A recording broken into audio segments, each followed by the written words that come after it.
கர்த்தருடைய நாமம் மையப்படுவதாக. இந்த அதிகாலை நேர பணித்துடைய இந்த காணொளி மூலம் உங்களை சந்திப்பதில் பெரும் மகிழ்ச்சி அடைகிறேன்.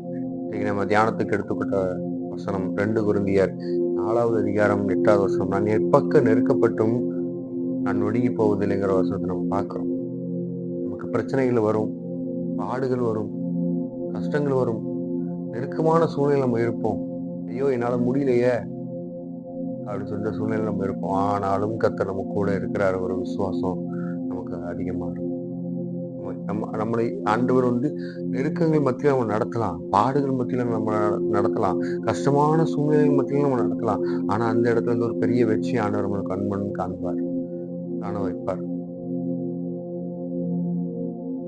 ஆண்டவர் நம்ம அதிகமா நேசிக்கும் மூச்சுல நம்ம ஆண்டவர்கிட்ட அதிகமா நம்ம ஆண்டவருக்காக ஒரு வைராக்கியத்துல நம்ம நிற்கும் மூச்சுல நமக்கு நெருக்கங்கள் கண்டிப்பா வரும், சோதனைகளும் கண்டிப்பா வரும்.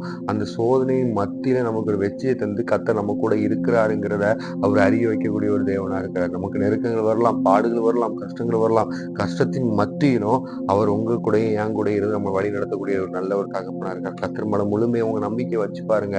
அவர் நெருக்கங்கள் வரலாம், எப்பக்கத்துல இருந்து உங்களுக்கு நெருக்கங்கள் வரலாம். ஆனா ஒருபோது நம்மளை ஒடுங்கி போவோ, நம்ம கலங்க வைக்கவோ அவர் நம்ம விடாத தேவனா நம்ம கூட இருக்கிறார். கர்த்தர் மேல நம்பிக்கை வைங்க. உங்க வாழ்க்கையில பெரிய ஆசீர்வாதத்தை அவர் தருவார். பெரிய ஒரு ஒரு ஆவிக்குரிய ஆசீர்வாதம் உங்க வாழ்க்கையில வரும். கர்த்தர் மேல நம்பிக்கை வச்சு பாருங்க. கர்த்தர் உங்களையும் உங்க குடும்பத்தையும் ஆசீர்வதிக்க அவர் ஆவலா இருக்கிறார். நம்ம நெருக்கத்தின் மத்தியிலையும் ஆண்டவர் நம்ம தேடும் போச்சுல ஒரு பெரிய ஒரு வெற்றி நமக்கு வரும். கர்த்தரை தேடி பாருங்க, உங்க வாழ்க்கை பெரிய ஆசீர்வாதம் கிடைக்கும். கர்த்தர் தான் உங்களை ஒவ்வொரு வரையும் ஆசீர்வதித்து வழி நடத்துவாங்க. God bless you. Thank you.